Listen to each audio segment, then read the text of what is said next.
Alrighty, this is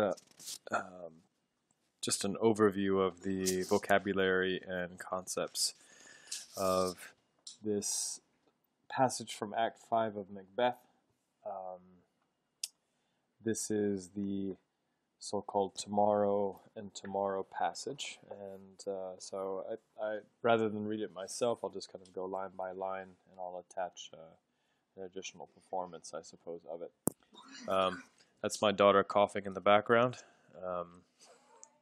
Hi, she says. She's sick. All right, here we go. So as this scene begins, Macbeth is in a very defiant mood indeed. His noblemen, his noblemen, his noblemen are flying from him, as he mentions many times before, and he's growing increasingly isolated as Malcolm's army, armed with, or rather reinforced by men from England and so on, are massing outside of the castle. And you can hear kind of the drums of war in Shakespeare's stage directions enter with drum and colors. And the colors they're referring to are the colors of the banners that one would typically hang on the outside of the walls of the castle during times of battle. So here Macbeth commands Satan and soldiers, or whoever will listen to him at this point, hang out our banners on the outward walls. The cry is still, "They come," and of course the "they" in question are the armies of Malcolm and Siward and Edward the Confessor, King of England. Then he shows that he is somewhat reassured here. Our castle strength will laugh a siege to scorn. And the castle is stout, it's strong, and it will be able to hold up to a siege, which is when armies surround a castle, preventing anyone from going in and going out. And it will withstand that siege, and it will, in fact, will laugh at such a siege, such an attempt to kind of break their will. And in fact, he says they will laugh the siege to scorn, meaning that the attempts to defeat him will be laughed at.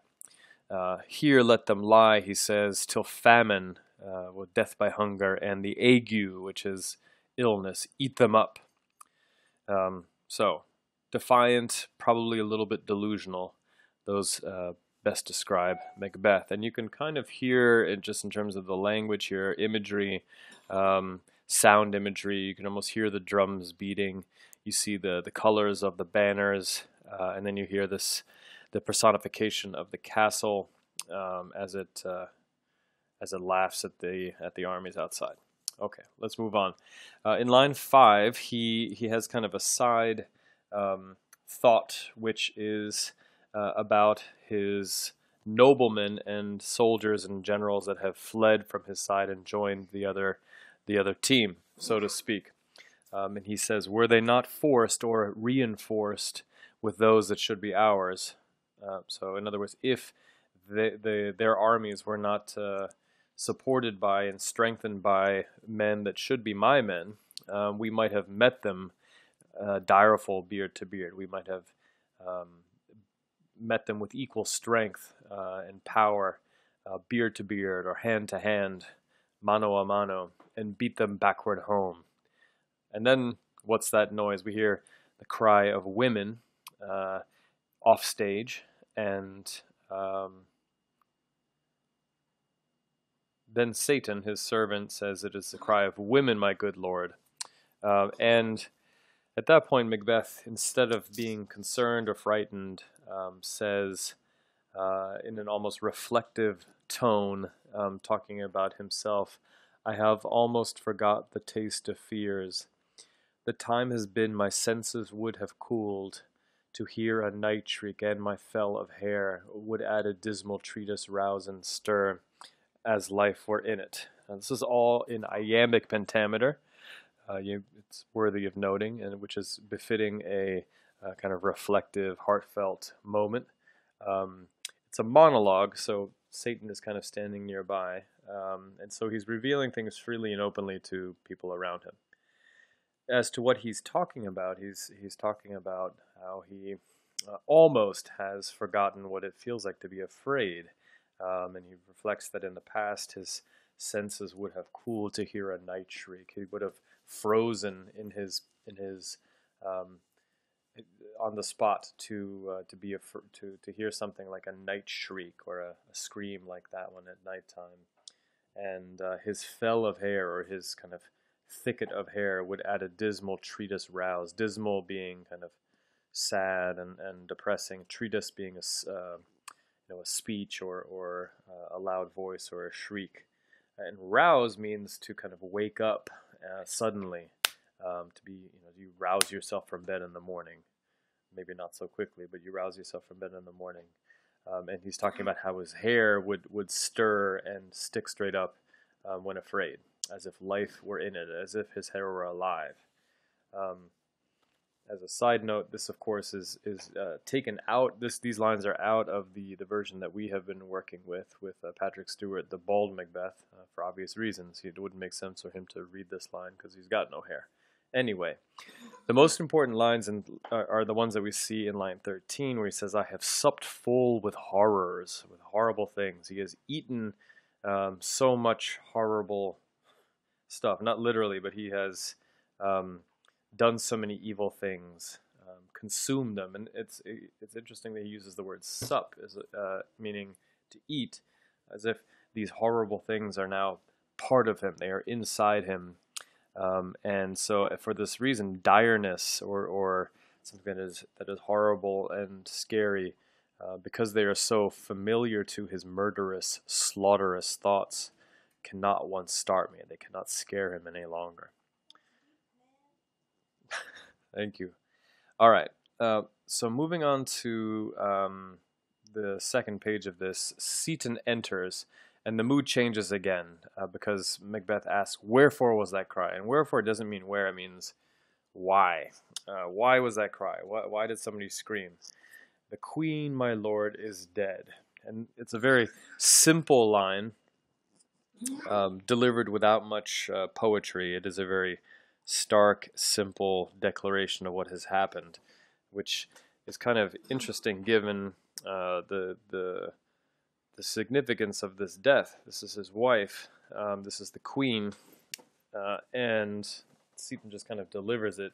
He could have said the dog is dead, or the hamster is dead, but the queen, my lord, is dead, delivered so simply, kind of indicates either how much stress and strain everybody is under, or how little of a surprise it is. Macbeth responds with this very famous soliloquy, and I will attempt to do this justice. And I urge you to watch the Ian McKellen video that I attached, or that I've shared with some of you, because he really gives us a much more thorough reading than I will.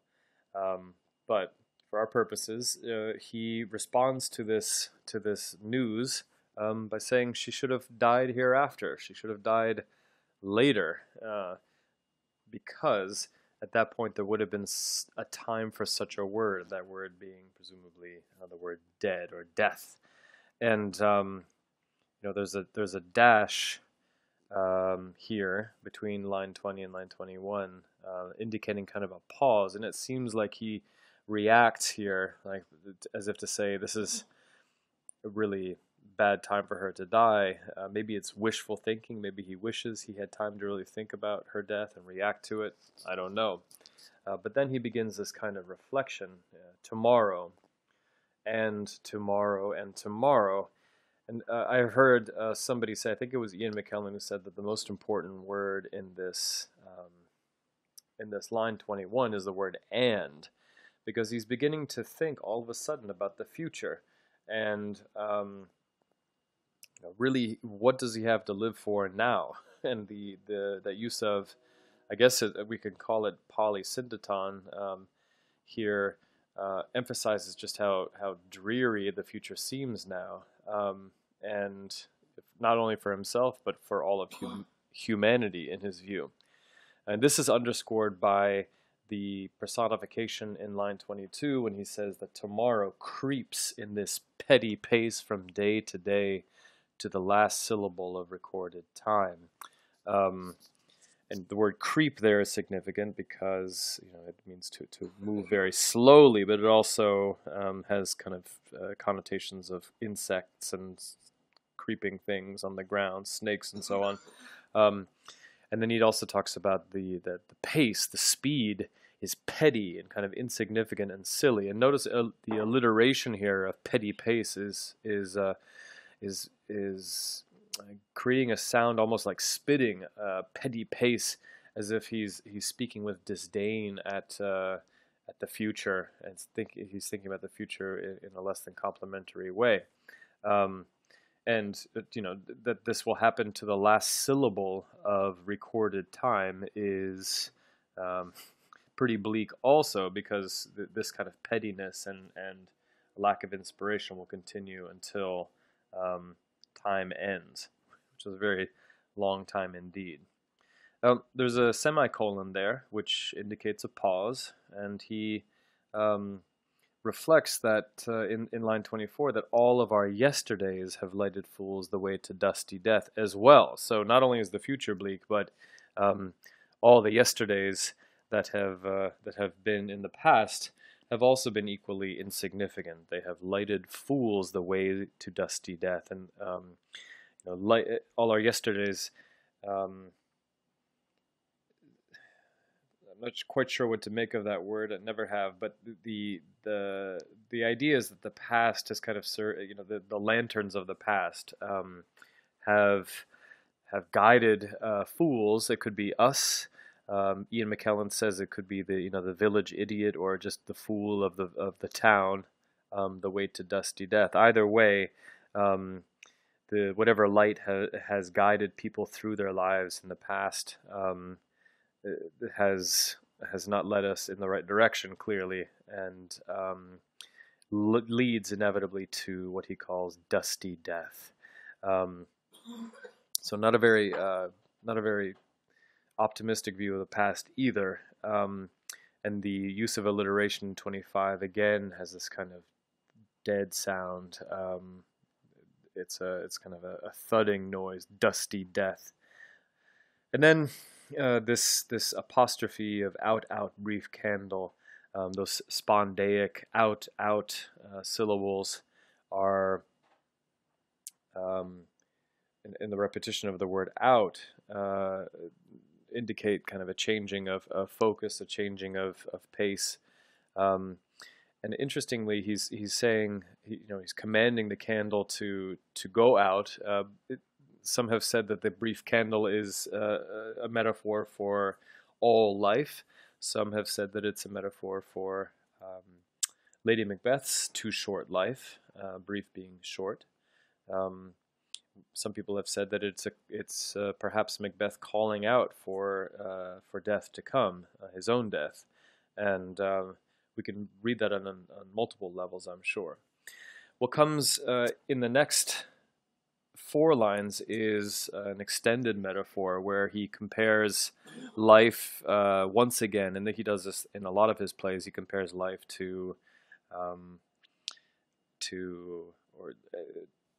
a play, and humans in life as actors. He says life's but a walking shadow, and again, Ian McKellen refers to a walking shadow as not just a shadow that is walking, an imitation of a real life, a shadow of a life, not the real thing, but its reflection. But he also says that that's a theatrical term, that a shadow is the actor who will take the place of the real actor when the real actor can't perform. So it's I guess another word for that would be understudy. So it's not a very favorable comparison that all life is second best. And then he continues this metaphor by calling life a poor player. Again, that alliteration, spitting these words out. A poor player, a bad actor is really what that line means. A player is an actor that struts and frets his hour upon the stage. Here in 27, The strutting and fretting indicates, somebody who struts is kind of exaggerating their confidence through strutting. Fretting, you can picture the person kind of putting their hand up to their eyebrows and pretending to be upset. This is a pretty bad actor who doesn't know much about subtlety, and kind of goes from extreme to extreme, not very convincingly. But that's life, he says. That's what we do. And the stage is this metaphor for the kind of insincere life that we all tend to live. And then the actor is heard no more. So that's death, I suppose. And he elaborates on what the content of what an actor like this would say by saying, this life is a tale told by an idiot. Full of sound and fury. So the story that we tell on the stage of our lives is an idiotic, stupid story. And it's important to note that the roots of the word idiot in Greek means just kind of highly personal and private, something that only pertains to you. So he also could be suggesting that a tale told by an idiot is a tale that has no meaning except to him or herself. And interestingly, the line that comes next, that the tale is full of sound and fury, would indicate that this tale, this story that this actor is playing out on stage is full of action and full of anger, full of background noise and exaggerated gestures, kind of like his life, especially in the latter phases, where he is, like a bear, kind of reacting to his ever closing world. But then at the end, it signifies nothing. It means nothing, and that last word, nothing, is so blunt and direct. And interestingly, just on the page, we see how short that line is, and it's much shorter, of course, than any other line in that soliloquy, and it kind of, that space after the word nothing, really, to me anyway, indicates the nothingness, the meaninglessness of life that he's trying to suggest. So there are some other elements in here as far as meter. The struts and frets his hour upon the stage, and then is heard no more. It is a tale told by an idiot full. It's not consistent, and so all throughout this soliloquy, really, there's not a fixed meter, and usually when that happens, there's a real what we call dysphony, or bad sound, and there's of course no rhyme here either, and that kind of lack of rhyme and that lack of meter throughout kind of underscores the significance, or rather underscores the message of a life that is not quite so meaningful, a life that is chaotic, life that has no fixed meaning. That's my reading of it anyway, for what it's worth. Anyhow, if you are going to do a commentary on this one, it's also important to note that this is very much the calm before the storm. This is when Macbeth attempts to go out in a blaze of glory right after this through battle, and he hasn't even heard yet of the prophecies slowly coming true, the forest moving to the castle, Macduff being of woman born, and all of that. And so this is a little bit of foreshadowing of his own death. Maybe he's even preparing himself mentally for what comes after death. But it would be a good thing for you to think about how this passage connects to what has come before and what has come after. I mean, he has changed his entire life, has seen his wife and his wife go crazy. He has seen his ambitions that he had so much hope in kind of result in nothing. And now, what's he left with except for himself and his kind of crumbling power? And it's not surprising that he's feeling a little bit bleak about the whole enterprise. So, hope this helps. Again, this is just my reading of the passage, but hopefully it will be of some help to you as you wrestle with your own interpretations. And I look forward to hearing your your own readings, and hope you disagree with me. That's the good. That's when good things happen. All right. Have a good night, and I actually this is just the analysis piece as well, so hopefully you don't mind having two, well, just one file instead of two. All right.